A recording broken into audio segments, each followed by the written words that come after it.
गुम है किसी के प्यार में की कहानी शुरू होती है महाराष्ट्र के एक छोटे से शहर गढ़चिरौली से। यह शहर भले ही छोटा हो, लेकिन यहाँ की मिट्टी में जज्बातों की गर्मी और इंसानियत की खुशबू बसी हुई है।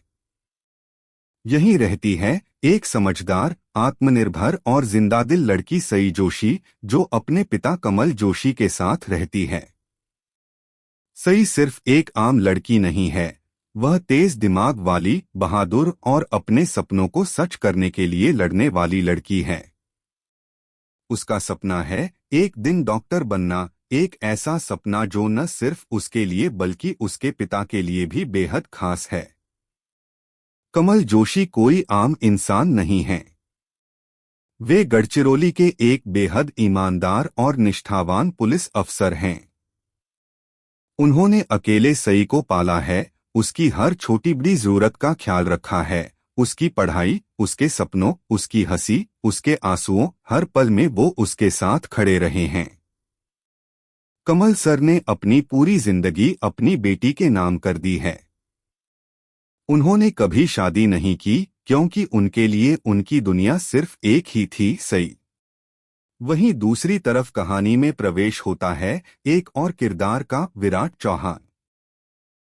एक जज्बाती, ईमानदार और बेहद संवेदनशील पुलिस अफसर, जो अपनी ड्यूटी को इबादत समझता है। हाल ही में उसे नक्सल प्रभावित इलाकों में पोस्टिंग मिली है, और इस नई ड्यूटी ने उसकी जिंदगी की दिशा ही बदल दी है।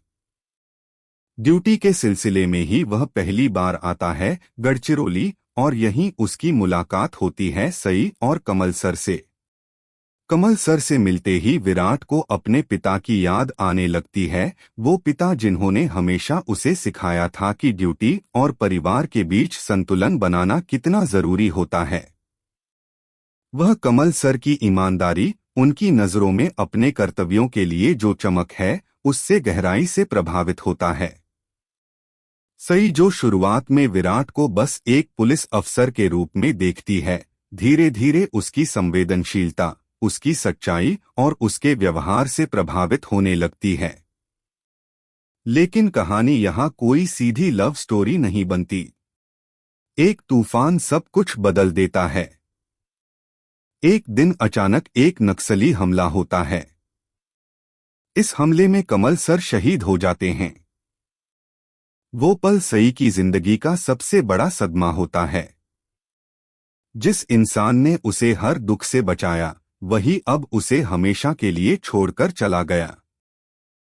सई की दुनिया उजड़ जाती है, उसके सारे सपने बिखर जाते हैं, उसका मनोबल टूटने लगता है। वह अकेली, बेसहारा और टूटी हुई सी रह जाती है। लेकिन उसी वक्त विराट उसके लिए एक मजबूत सहारा बनकर सामने आता है। एक अफसर नहीं, एक इंसान बनकर। कमल सर के आखिरी शब्द होते हैं, मेरी बेटी का ख्याल रखना, और ये शब्द सीधे विराट के दिल में उतर जाते हैं।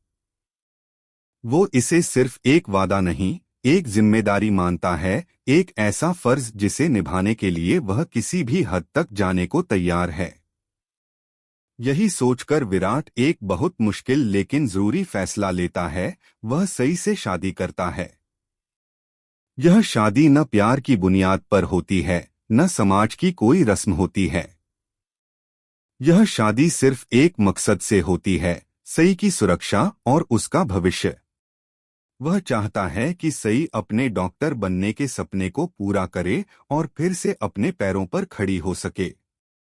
मगर इस रिश्ते की बुनियाद में सिर्फ जिम्मेदारी होती है, प्यार नहीं। एक तरफ सई इसे विराट की कृपा या उपकार मानती है, तो दूसरी तरफ विराट इसे अपनी ड्यूटी समझता है। यह रिश्ता अजीब सा है, ना तो पूरी तरह सामाजिक है और ना ही पूरी तरह भावनात्मक। एक अनकहा सा रिश्ता, जिसमें शब्द कम हैं लेकिन भावनाएं बहुत।